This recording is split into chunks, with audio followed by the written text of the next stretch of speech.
Terima kasih Bapa buat hari ini. Terima kasih Engkau sudah membangunkan kami dengan tubuh yang sehat. Terima kasih buat anugerah-Mu Tuhan. Pada hari ini kami akan mendengarkan firman Tuhan yang akan melandasi kehidupan kami sepanjang hari ini. Bahkan sepanjang hidup kami, firman-Mu adalah pelita bagi kaki kami. Biarlah lewat kebenaran firman-Mu kami dituntun, diajar, bahkan ditegur, agar hidup kami semakin berkenan di hadapan Tuhan. Bapa, urapi hamba-Mu yang tidak ada apa-apanya, urapi setiap kami. Di dalam nama Tuhan Yesus kami berdoa dan bersyukur. Haleluya. Amin, amin, amin. Iya. Saudara, selamat pagi. Saya percaya pagi ini kita bangun dengan sukacita. Apapun persoalan pergumulan kita tahu dan percaya dalam nama Yesus ada jalan keluar. Baik, hari ini kita akan sama-sama belajar firman Tuhan yang kita percaya bahwa firman itu akan melandasi hidup kita. Sehingga dalam kita bertindak, kita berpikir, kita berkata semuanya sesuai dengan firman Tuhan. Hari ini saya ambil firman Tuhan dari 1 Korintus pasal yang pertama. 1 Korintus pasalnya yang pertama ayatnya yang ke-18 dan ayat yang ke-19. Firman Tuhan berkata, di sana judul perikopnya adalah hikmat Allah dan hikmat manusia. 1 Korintus pasal yang pertama ayat 18. Sebab pemberitaan tentang salib memang adalah kebodohan bagi mereka yang akan binasa. Tetapi bagi kita yang diselamatkan, pemberitaan itu adalah kekuatan Allah. Ayat 19. Karena ada tertulis, aku akan membinasakan hikmat orang-orang berhikmat, dan kearifan orang-orang bijak akan kulenyapkan. Saudara, firman Tuhan ini ditulis oleh Rasul Paulus. Surat Korintus ini ditulis oleh Rasul Paulus, ditujukan untuk jemaat yang ada di Korintus, ya. Pada waktu Rasul Paulus menulis surat ini, karena Rasul Paulus mendapat laporan, saudara, ya, tentang berbagai hal yang terjadi di jemaat di Korintus ini. Seperti yang kita tahu bersama bahwa jemaat di Korintus ini adalah jemaat perintisan dari Rasul Paulus dalam pelayanannya. Ya, dia mendapat laporan tentang di situ ada perpecahan, ya, di situ ada berbagai macam hal yang terjadi, ya, ada orang-orang hidup dalam dosa, kenajisan. Bahkan, ya, Rasul Paulus mendapat laporan bahwa orang-orang mulai hidup di dalam dosa-dosa dan tidak lagi mempedulikan ajaran-ajaran tentang firman Tuhan, tidak lagi mempedulikan ajaran-ajaran dari Alkitab, ya, dari firman Allah. Pada waktu itu belum ada perjanjian baru, saudara, ya. Belum ada Alkitab, yang ada itu adalah perjanjian lama. Dan di sana banyak pengajar-pengajar yang bermunculan dan mengajarkan, ya, bermacam-macam pengajaran yang timbul di jemaat Korintus pada waktu itu, sehingga mendorong Rasul Paulus untuk menulis surat kepada jemaat di Korintus, yang kita yakini bahwa setiap tulisan yang diilhamkan Allah itu adalah firman Tuhan, termasuk surat Korintus ini. Ya, Rasul Paulus berkata ayat 18, sebab pemberitaan tentang salib memang adalah kebodohan bagi mereka yang akan binasa, tetapi bagi kita yang diselamatkan, pemberitaan itu adalah kekuatan Allah. Ya, mengingat ada beberapa orang yang tidak lagi peduli tentang firman, tentang pemberitaan salib Kristus, bagaimana membayar harga, ya, bagaimana menyangkal diri. Ya, Rasul Paulus menegaskan kepada mereka, firman Tuhan ini berkata, sebab penderitaan tentang salib memang adalah kebodohan bagi mereka yang akan binasa. Saudara, berbicara tentang salib, ya, itu berbicara tentang menyangkal diri, ya, berbicara tentang mematikan keinginan daging. Apa itu salib, ya? Di dalam hidup kita sebagai orang Kristen, anak Tuhan, orang percaya, kita ini dipanggil untuk ikut memikul salib Kristus dalam hidup kita. Tentunya salibnya itu bukan lagi berbentuk kayu seperti yang Yesus pikul, tapi salib di sini berbicara tentang, ya, menyangkal diri kita. Salib berbicara tentang menyangkal keegoisan kita, menyangkal keakuan kita, mematikan kedagingan kita. Itu adalah salah satu bentuk utama dari memikul salib hari-hari ini, yaitu menyangkal diri.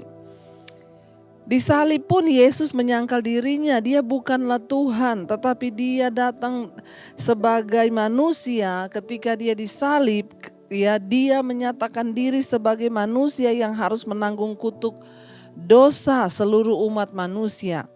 Ya, kalau dia mempertahankan ketuhanannya, karena itu Alkitab berkata, Yesus taat bahkan sampai mati di atas kayu salib. Dia tidak mempertahankan, ya, kealahannya, dia tidak mempertahankan, ya, miliknya, dia tidak mempertahankan kodratnya pada saat dia disalib, tetapi dia mengosongkan diri dan taat sepenuhnya pada kehendak Bapa. Nah, dari salib itu kita belajar, saudara, bahwa betapa kita ini harus belajar menyangkal diri. Yesus saja yang adalah Tuhan tidak menganggap kesetaraannya dengan Allah itu sebagai milik yang harus dipertahankan. Tapi dia belajar mengosongkan dirinya, mengambil rupa seorang hamba dan menjadi sama dengan kita, orang berdosa. Ya, salib itu Rasul Paulus bilang memang sebab pemberitaan tentang salib memang adalah kebodohan bagi mereka yang akan binasa. Jadi hari-hari ini kalau kita nih disuruh mengampuni, ya, orang melakukan saudara kita kesalahan, ya, kalau ngikuti egonya kita, ya pasti kita akan berkata, emang saya enggak bisa balas, emang saya tidak bisa melakukan sesuatu sama kamu.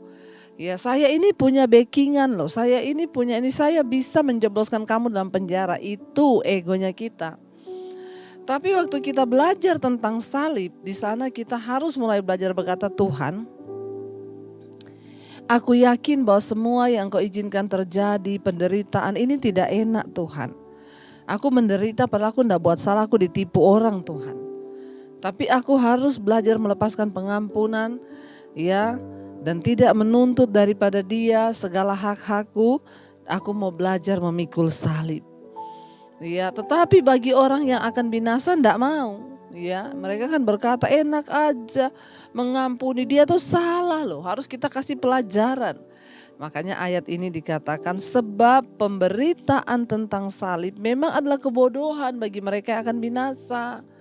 Ya, tetapi bagi kita ini yang sudah diselamatkan itu adalah kekuatan Tuhan. Bagaimana kita ini bisa kuat ketika kita menjalani masalah persoalan dalam rumah tangga misalnya. Ya, istri harus belajar memikul salib, suami harus belajar memikul salib. Contohnya apa? Ya, ketika istri-istri yang hari-hari ini suamimu belum bertobat, pikulah salibmu, ya. Tapi saya sudah gak tahan Bu sama suami itu, dimaki-maki, dibodoh-bodohin.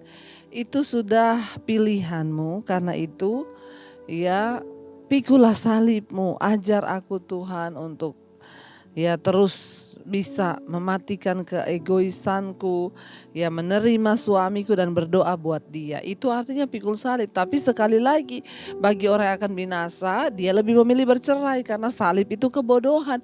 Ngapain saya harus ampuni terus suami saya kayak begitu, mending saya bercerai. Ya, bagi orang yang akan binasa, salib, pemberitaan tentang salib itu kebodohan. Kenapa saudara? Karena hukum Tuhan dan hukum dunia ini berbeda. Hikmat Allah dan hikmat manusia itu berbeda. Hikmat Allah berkata, ya kalau ada orang berbuat jahat padamu, balas dengan doa, mintakan berkat bagi orang itu. Itu hikmat Allah. Tapi hikmat manusia berkata, kalau ada orang bikin jahat, kita balas lebih jahat. Dia belum tahu siapa saya. Tapi engkau akan binasa kalau engkau mengikuti hikmat manusia. Mari kita belajar saudara untuk ya menanggapi pemberitaan tentang salib, tentang menyangkal diri, tentang membayar harga.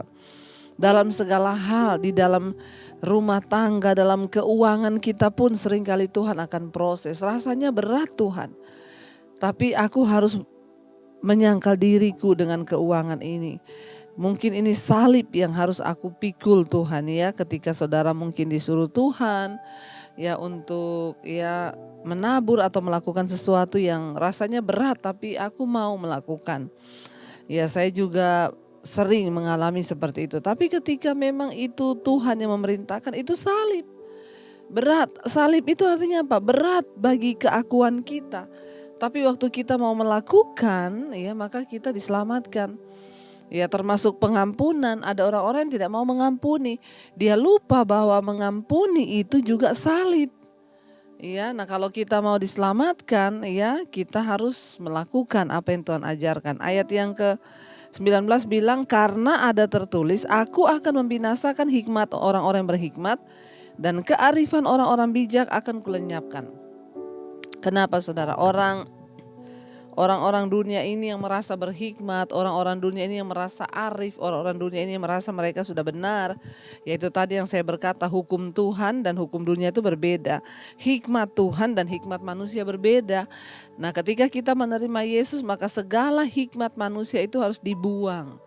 Ya digantikan dengan hikmat Allah, sehingga kita tidak lagi hidup menurut hikmat manusia, tapi kita hidup menurut hikmat Allah. Waktu kita miliki hikmat Allah, bahkan kita bisa melihat keadaan yang suram menjadi sesuatu yang baik. Ya ada orang-orang yang berkata ya kepada saya, Bu, memang berat Bu, saya kehilangan suami saya padahal usianya masih muda. Tapi sekarang saya mengerti Bu, ya Tuhan itu mengizinkan memang harus seperti itu Bu. Dan saya bersuka cita Bu, bahwa segala yang Tuhan izinkan inilah yang terbaik. Itu orang kalau sudah menerima hikmat Tuhan, berbeda dengan orang yang punya hikmat manusia, akan terpuruk di dalam masalah, terpuruk dalam kesedihan. Tetapi orang yang punya hikmat Allah, Tuhan, hikmat Allah itu yang akan memampukan dia, mengubahkan cara berpikirnya, sehingga dia bisa melihat hal-hal yang besar yang Tuhan sedang kerjakan di dalam hidupnya. Karena itu saudara, ya jangan pernah lelah untuk pikul salib, ya jangan kita merasa bahwa itu adalah berita kebodohan, ya suruh mengampuni enak aja, yang salah dia saya suruh berdoa buat dia, bodoh banget. Nah itu pemberitaan salib memang kebodohan bagi mereka yang akan binasa, tapi kita bukan orang yang akan binasa. Kita adalah orang-orang yang diselamatkan, karena itu kita mau terus memiliki sikap yang mau bayar harga, memikul ya sesuatu yang berat. Tetapi kalau itu Tuhan yang mau, ya maka kita harus berani berjalan bersama Tuhan, memikul salibnya dan melakukan apa yang Tuhan mau. Mari kita renungkan firman ini.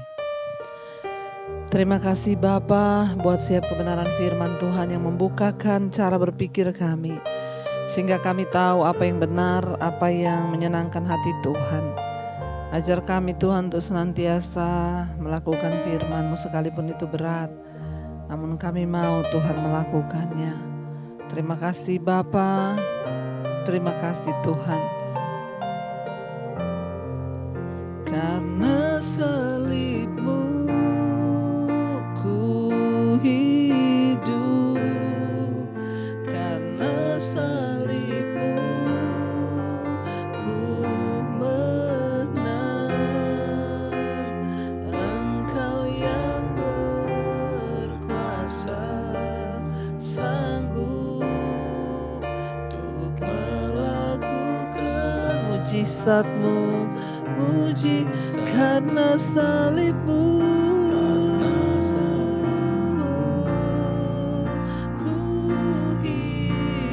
Karena salib-Mu kami menang ya Tuhan, amin. Engkau yang berkuasa, sanggup untuk melakukan mujizat-Mu di hidupku.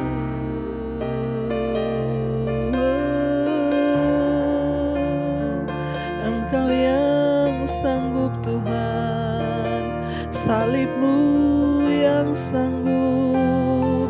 Terima kasih Bapa, terima kasih Tuhan. Terima kasih buat hikmat yang datang daripada-Mu Tuhan, yang mengubahkan segala cara berpikir kami, yang membuat kami semakin dewasa di dalam Engkau, bertumbuh dalam kebenaran-Mu. Terima kasih Tuhan, ajar kami untuk terus tekun memikul salib kami dan percaya pada perkataan firman-Mu Bapa, Sekalipun berat, tapi kami mau melakukannya karena itulah yang menyenangkan hati Tuhan. Berkati setiap mereka yang setia mengikuti Mezbah Syukur, bangun pagi mencari Engkau, memuji menyembah Engkau. Tuhan berkati. Terus Tuhan sertai mereka yang bekerja di luar rumah, di luar kota, di dalam rumah, dimanapun kami berada, perlindungan Tuhan sempurna. Hari ini menjadi hari berkat, sukacita, damai sejahtera bagi kami. Yang sakit Engkau sembuhkan dan pulihkan Tuhan. Bahkan yang berbeban berat Engkau berikan kelegaan. Yang berulang tahun hari ini Tuhan memberkati dengan umur panjang di tangan kanan, kekayaan hormat di tangan kiri. Biarlah kami boleh senantiasa menyenangkan hati-Mu. Berkati bangsa dan negara kami Indonesia, Bapak Presiden Jokowi, seluruh jajaran kabinet yang ada. Damai Indonesiaku, selamat Indonesiaku, karena Tuhan mengasihi bangsa ini. Kami perkatakan berkat buat bangsa kami Indonesia. Terima kasih Bapa buat segala kebaikan-Mu. Kami mau berdoa Bapa kami imani dan percayai semua akan terjadi dalam hidup kami. Bapa kami yang ada di dalam sorga, dikuduskanlah nama-Mu, datanglah kerajaan-Mu, jadilah kehendak-Mu di bumi seperti di sorga. Berikanlah kami pada hari ini makanan kami yang secukupnya, dan ampuni kami akan kesalahan kami, seperti kami juga mengampuni orang yang bersalah kepada kami. Janganlah membawa kami dalam pencobaan, tapi lepaskan kami daripada yang jahat. Karena Engkau yang punya kerajaan dan kuasa dan kemuliaan sampai selama-lamanya. Mari buka hati dan tangan-Mu, terimalah berkat dari Allah Bapa, cinta kasih Tuhan Yesus Kristus, penyertaan Allah Roh Kudus menyertai hidup-Mu. Mulai hari ini bahkan sampai kali yang kedua Tuhan Yesus datang menjemput kita, nama-Mu tercatat di dalam kitab kehidupan. Dalam nama Tuhan Yesus yang percaya diberkati, katakan bersama, amin, amin. Tuhan Yesus memberkati saudara, shalom dan Immanuel.